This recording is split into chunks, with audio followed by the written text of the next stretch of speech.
Okay, so I recently played in a big chess tournament, the Liberty Bell Open. I played in the major section, which means I had some really tough opposition. I had 6 opponents, 5 of whom were masters. The 6th was 2100. My rating is about 70 now. It was 2030 before the tournament. But I scored 2 wins, 2 draws, and 2 losses, so an even score of 3 out of 6, which I'm quite happy with. And this first game was probably my proudest win. So I started with e5, and we got into a closed Sicilian. I'm not going to go too much on the opening. It's an opening. I like to play it. You get some space on the king side. And I go for this f5 idea. I take the pawn, which is probably not best. I should keep that pawn there. And the key moment is here. He castles long, which is really an invitation for a fight. He's saying, I'm going to come get you on the king side before you can come get me on the queen side. And actually, because these pawns are so far advanced, I should be faster in this race. So I think this is a mistake.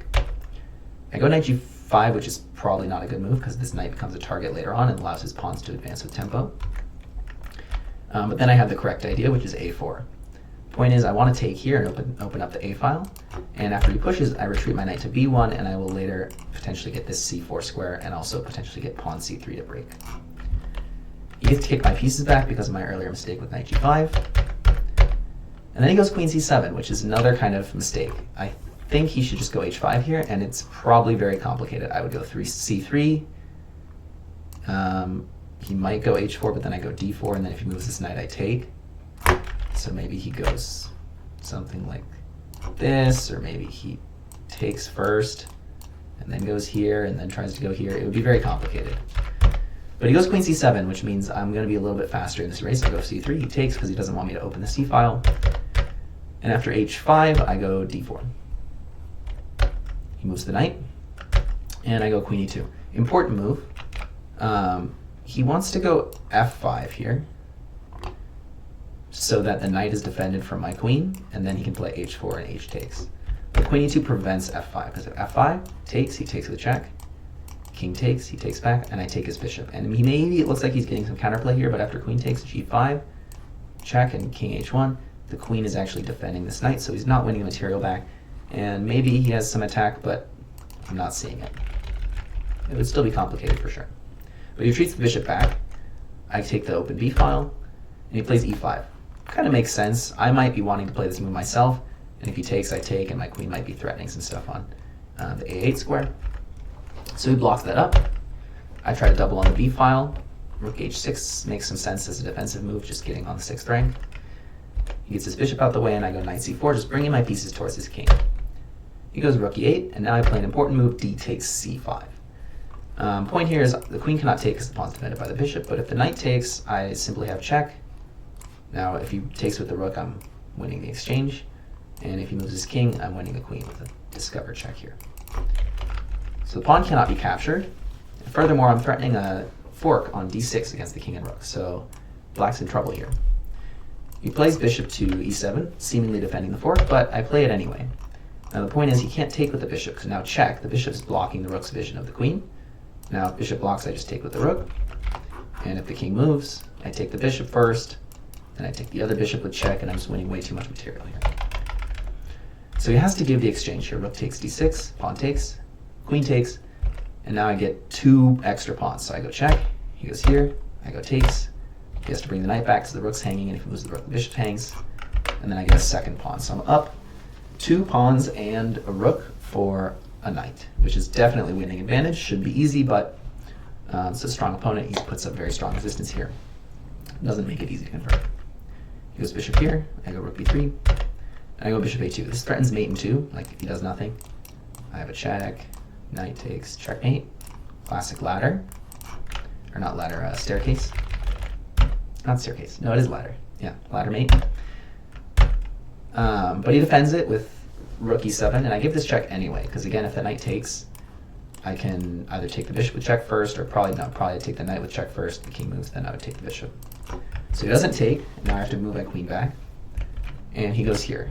Now he doesn't want to take this one, because I go check, and I'm going to be winning material here, or mating. Like if queen here, this is mate, knight here, I take with the rook, and the queen has to give itself up. I'm winning a ton of material. So he doesn't take, he attacks my knight instead, which seems to make sense. It's like, hey, I'm attacking your knight, I'm attacking your rook, are you going to defend everything? And I say, no, I'm not. Please take my knight. I'm going to go rook h8, which I think is a nice move. Point is, if he takes my knight, I go bishop to b8 with check. Knight takes, queen takes check. King moves here. Rook d8 check. King e6, and rook b6 wins the queen. I'll be winning here. So the rook is, or sorry, the knight is actually poisoned. So he drops his knight back, just defending the bishop with the queen. And I drop my bishop back, just defending the knight. He moves his bishop, attacking my rook. I go rook h7. He comes bishop back here. I go a5, setting up some bishop to b6 ideas. He comes knight here, trapping my rook. I go rook to d1. And it's unfortunate this rook's getting trapped, but I think I'm still really in control in this position because I have 2 extra pawns and his king's in big trouble. He takes the rook. I go check. Here, check. He blocks. Then I take the knight back. And I'm no longer up the exchange, but this is not a good position for black. He blocks with the rook. I retreat my knight back. This is a kind of big mistake, I think. Not exactly sure what I should have played here. But I should have played something else. Maybe queen here is playable?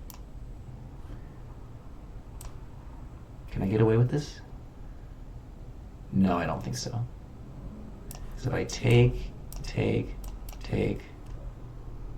I don't have to take back because then there's mate, but I can take here with check first. And then take back.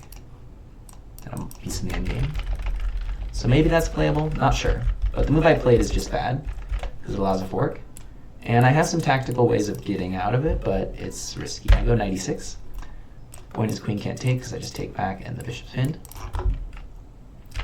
And after he takes my rook, I take back with a fork. Now, probably he had a chance to get a close to equal position by sacking the rook first here, and then taking here, and then if I take back, moving the queen somewhere that would threaten something, maybe like queen a6 or h6, threatening a mate in 3 with queen c1 check, and white maybe is still better here, but it's complicated now. Also, my extra pawn is kind of weak. This extra pawn, I think black might win it eventually.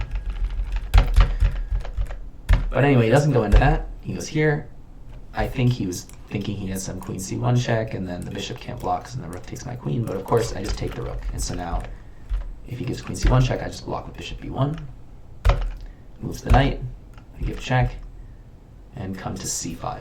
I could have maybe just grabbed this pawn right away, but I didn't want to have to deal with knight takes here. And then knight f2 would be a mating idea. Like here, takes. Seems scary. Like that's a mate in one threat because this bishop's pinned and my king's kind of trapped. So maybe it was possible, but I just wanted to keep everything under control. So I end up kind of dominating the knight with bishop c5. Now the knight can't really get out easily. He comes here, and I go king h2. Now the whole point of putting the pawns on g3 and h4 was kind of to make a safe dark square construction that I couldn't be checked on. The only thing I have to worry about in this position is bishop takes e4 happening with the bishop on g2 being pinned and then the queen taking on g2 with mate. So as long as my queen defends this, I'm really okay. I go here, saying, okay, if you're just going to hang around on the second rank, I'm going to wrap around and take this pawn. And then it'll be easy. I'll just go here and push. So he goes knight here. And now I just go this way. And after knight here, I go here. Now there's one interesting idea of maybe sacking the knight, but it doesn't work. I just take. And if he takes here, I have check, here, check, here, check, here, check, here, check, here, and then takes. So he can't sack the knight for a mate. He has to just trade off, and now I'm up 3 pawns, and soon 4 pawns.